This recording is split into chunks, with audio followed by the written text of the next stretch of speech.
अस्सलाम वालेकुम friends, everyday science YouTube channel की एक नई वीडियो में मैं आप लोगों को खुशामदीद कहता हूँ। 12.2 एक्सरसाइज का अगर हम छठा सवाल देखें, उसमें वो कहता है कि 10 नौजवान लड़के एक पेट्रोल पंप स्टेशन पर काम करते हैं।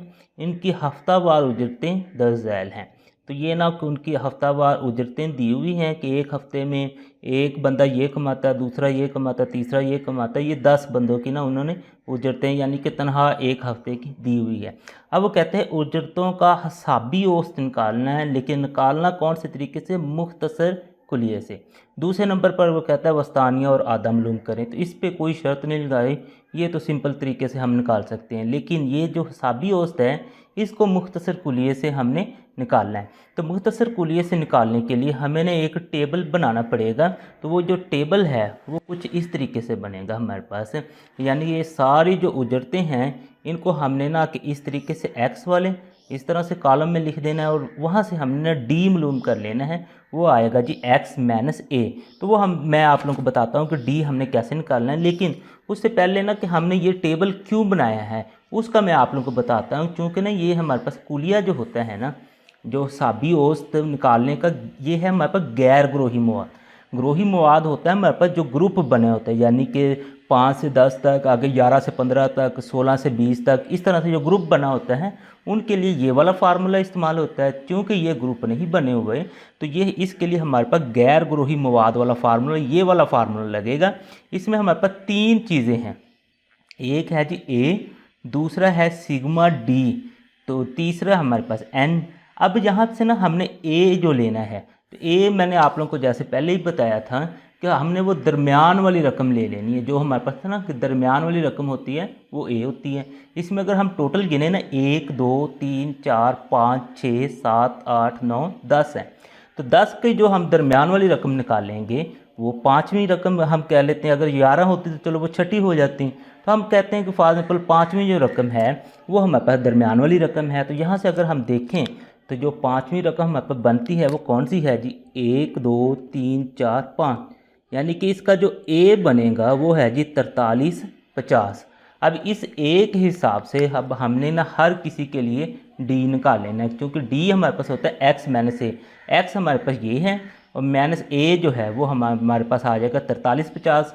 इन सबको हम हल करते जाते हैं और हमारा आंसर निकलता जाएगा। तो सबसे पहले हम ना कि पहले ही देखें, इसमें हमारे पास एक्स है जी 4250।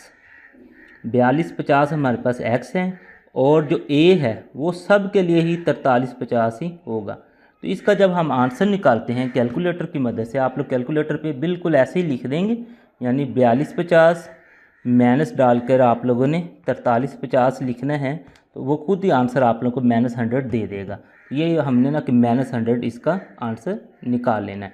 अब नेक्स्ट इसका 4350, इसका जो हमारे पास एक्स है वो 4350 है और ए भी 4350 है। जब इसको हम माइनस करते हैं तो हमारे पास आंसर 0 आ जाता है। उससे अगले वाले में चलें तो हमारे पास एक्स है जी 4400 और जो हमारे पास जो ए है वो है 4350। जब इनको हम ना कि माइनस करेंगे तो हमारे पास आंसर 50 आ जाएगा। अगले में चलें तो हमारे पास 4250 एक्स है, लेकिन जो हमारे पास ए है वो है 4350।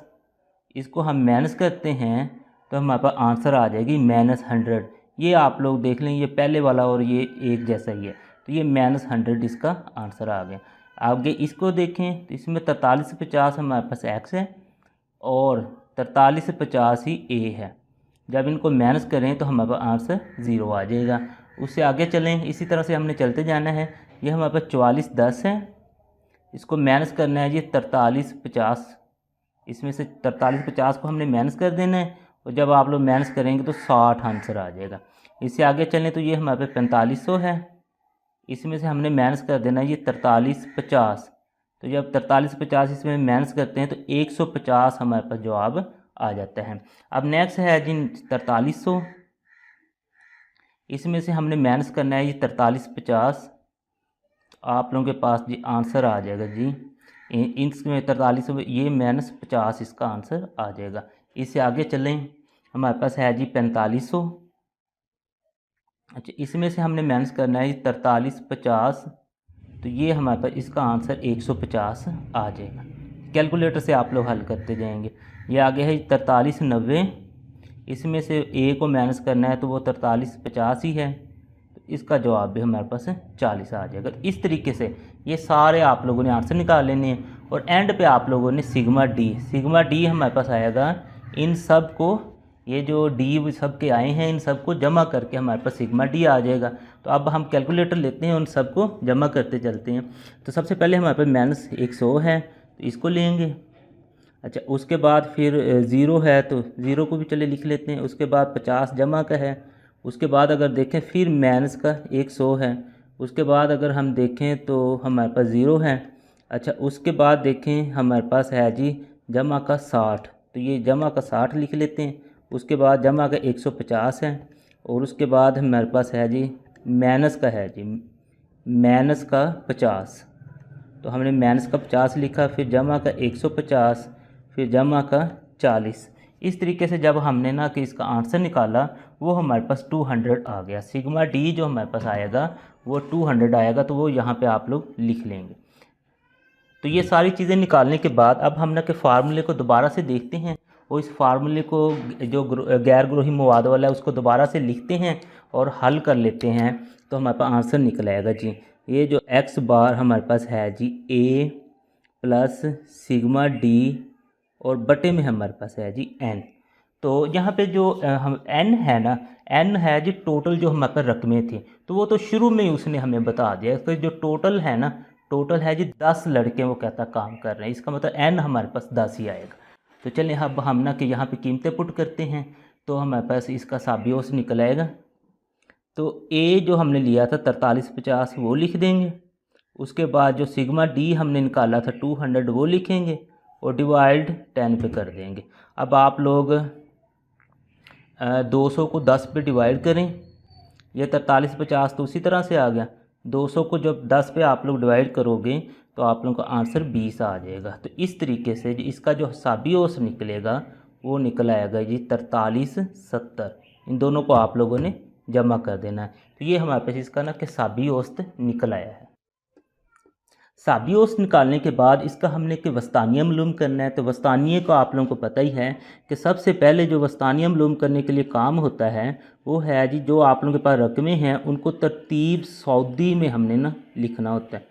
तो आप लोग लिख देंगे तरतीब सऊदी में लिखने से, तो सिंपल इन्हें ना हमने तरतीब सऊदी में लिख देना है। तो तरतीब सऊदी में हमारे पास होता है कि सबसे छोटी रकम पहले, उसके बाद फिर बड़ी, ये इस तरह से इस तरतीब में लिख देना है। तो अगर हम यहाँ से सबसे छोटी रकम देखें तो वो हमारे पास 4250 ही आता है। तो ये 4250 सबसे पहले, उसके बाद फिर देखें तो 4250 एक दफ़ा फिर आया हुआ है तो इसको, अच्छा उसके बाद नेक्स्ट देखें तो हमारे पास 4300 है, कि उससे बड़ी रकम है हमारे पास 4350 है। और 4350 जो है वो हमारे पास 2 दफ़ा आया है, तो आप लोगों ने इस तरह से तरतीब में 2 दफ़ा ही उसे लिख देना है। उसके बाद फिर 4390 है, उसको आप लोगों ने लिख देना है। उसके बाद आप लोगों ने 4400 को लिख देना है। उसके बाद 4410 है, अच्छा उसके बाद 4500 है, और 4500 के बाद 4500 हमारे पास 2 दफ़ा है, तो आप लोगों ने इसको 2 दफ़ा इस तरीके से लिख देना है। ये हमारे पास तरतीब सऊदी में लिख दिया हमने। अब ना हम इनके ना रकमें गिनते हैं टोटल कितनी हैं, तो वो हमारे पास है जी 1 2 3 4 5 6 7 8 9 10, यानी कि ये 10 रकमें हैं। अगर 10 रकमें हैं और उनका वस्तानिया मालूम करना है तो 4 रकमें हम एक साइड से स्किप कर दें, 1 2 3 4, तो ये 2 3 4, और 4 रकमें दूसरी साइड से हमने स्किप कर देनी, 1 2 3 4। ये जो दरमियान वाली 2 बची, इन दोनों को हमने जमा करना है, 2 पे डिवाइड करना है, हमारा वस्तानिया निकल आएगा। तो चलिए वस्तानिया हम ना लिख लेते हैं, पहले उसका कुलिया लिख लेते हैं और फिर कीमतों को पुट कर लेंगे। जो वस्तानिया हमारे पास होता है जिसे हम ना मैथमेटिकली ऐसे ज़ाहिर भी करते हैं वो होगा, अब ये हमारे पास 5वीं कदर है, 5वीं और छठी, यहाँ पे लिख लेंगे 5वीं कदर, और इसी तरीके से प्लस में हम लिख देंगे छठी कदर, इस तरीके से, और बटा हमारे पास हमेशा 2 ही आएगा। अब नेक्स्ट 5वीं जो कदर है उसको देखें, वो हमारे पास 4350 है, और जो छठी कदर है वो 4390 है। इनको तकसीम हमने 2 पे ही करना है। अब इन दोनों को ना जमा करें, 4350 जमा 4390 है। वो कैलकुलेटर पे हम कर लेते हैं जी। 4350 जमा 4390 है।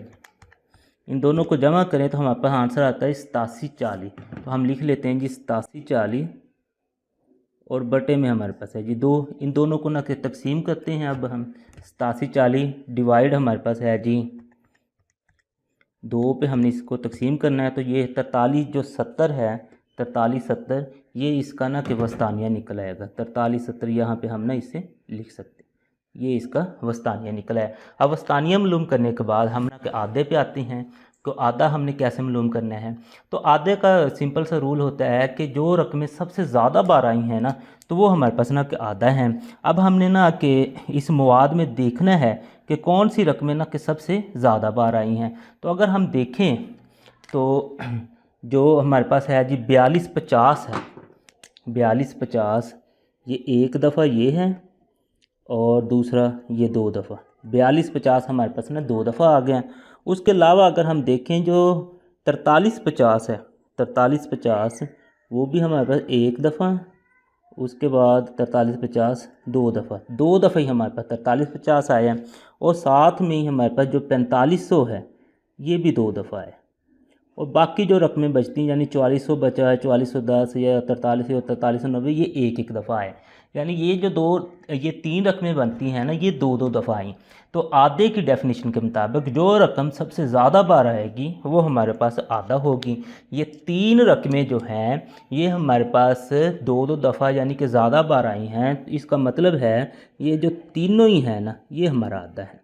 हम लिख देंगे 4250, उसके बाद कॉमा डाल के 4350 और एंड पे 4500। तो ये हमारे पास तीनों ही जो रकमें हैं ये आधे में आ जाएंगी।